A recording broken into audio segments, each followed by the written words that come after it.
Halo saudara, apa kabar? Kita mendapatkan hujan pada hari ini ya. Gimana sudah bulan Januari dan di dalam otak-atik kata, otak-atik kata itu sudah termasuk hujan sehari-hari.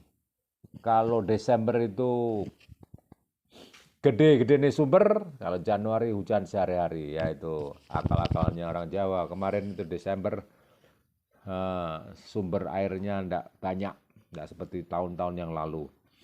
Ya ini karena perubahan iklim yang menyebabkan semuanya konstelasi menjadi berubah. Namun kita tetap mengucap syukur apapun yang terjadi, karena tahun baru ini memang dengan harapan baru dan dengan punya harapan, punya cinta, maka kita akan tetap semangat dan terus maju melangkah dengan hati yang pasti, dengan tujuan yang pasti.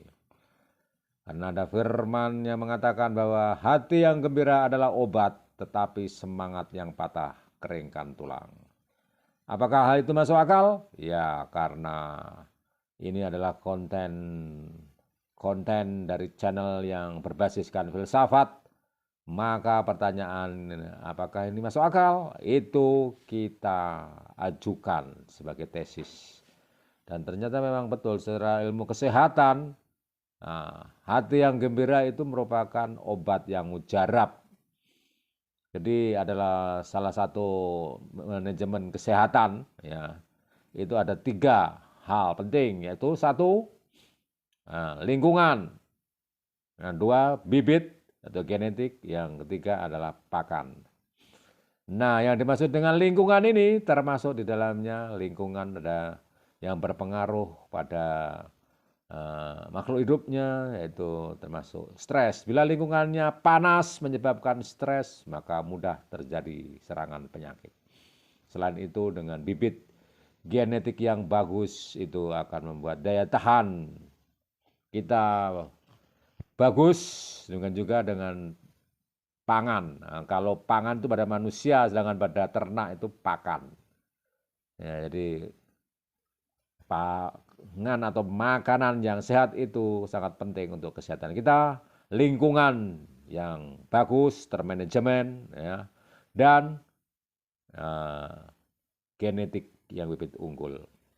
Nah, untuk sebab itu dengan 3 hal manajemen kesehatan itu kita mengucap syukur pada Tuhan, dan itu masuk akal. Dengan mengucap syukur merupakan bagian dari genetik kita.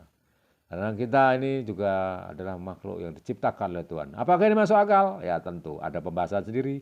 Tapi pada kali ini kita adalah pembahasan tentang hal itu, hati yang gembira, ucap syukur, semuanya itu masuk akal. Dan kita mengucap syukur seperti doa syukur yang dilakukan oleh Raja Daud di dalam kitab 1 Tawarikh ayat 16 dari pasal 17, ya. Pasal 17 ayat 16 sampai seterusnya. Nanti kita ambil sampai pasal 17 ayat 22. Karena dalam satu perikop ini jadi 2 bagian, perikop setengah perikop pertama dan setengah perikop kedua. Doa syukur Daud.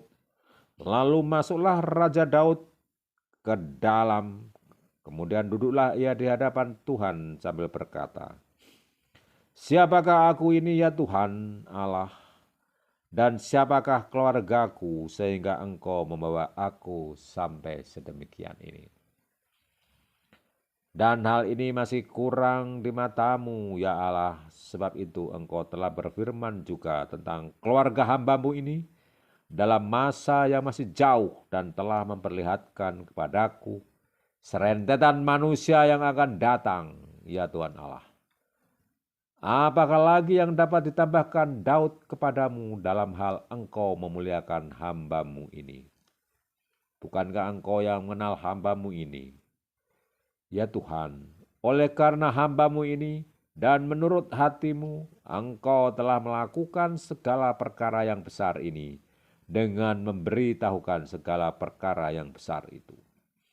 Ya Tuhan, tidak ada yang sama seperti Engkau dan tidak ada Allah selain Engkau menurut segala yang kami tangkap dengan telinga kami. Dan bangsa manakah di bumi seperti umat-Mu Israel yang Allahnya pergi membebaskannya menjadi umat-Nya untuk mendapat nama bagimu dengan perbuatan-perbuatan yang besar dan dahsyat. Dan dengan menghalau bangsa-bangsa dari depan umat-Mu yang telah Kau bebaskan dari Mesir.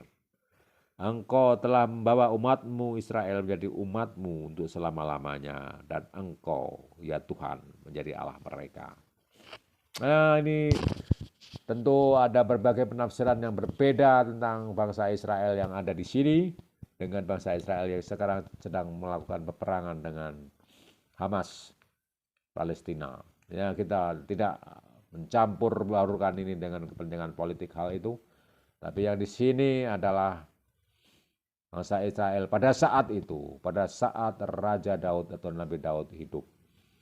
Mana merupakan kelanjutan dari sejarah bangsa Israel yang di dalam penjajahan, perbudakan di tanah Mesir sebagai bangsa yang budak, dan mereka lepas dari situ dengan dipimpin Nabi Musa keluar dari tanah Mesir itu, dan sampai akhirnya mereka bisa masuk tanah yang dijanjikan oleh Tuhan, dan mereka membangun kerajaan sendiri, dimulai raja pertama yaitu Raja Saul, diteruskan raja kedua yaitu Daud. Siapakah Daud? Dia adalah seorang gembala domba, namun kok bisa-bisanya ya gembala yang kecil itu menjadi raja, dipilih dari saudara-saudaranya yang cakap, besar, tinggi, yang bagus, ganteng, dan tampan, serta kelihatan fisiknya lebih kuat. Tapi ternyata Tuhan memilih Daud.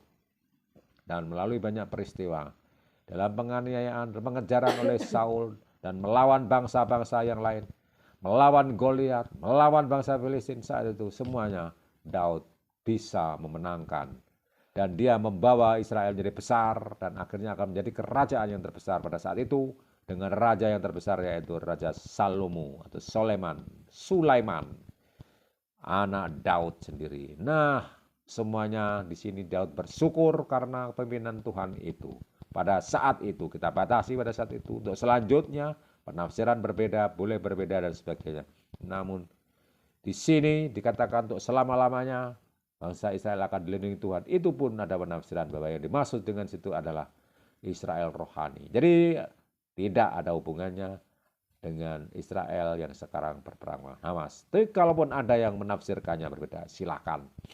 Namun kita batasi di sini bahwa Tuhan kasih penyertaannya luar biasa dalam hidup kita kepada Daud.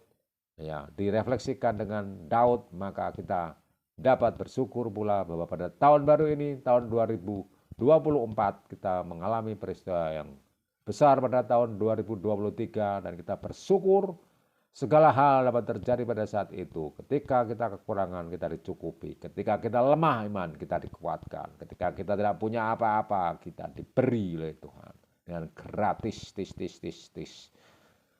Ketika kita sengsara, kita dibahagiakan.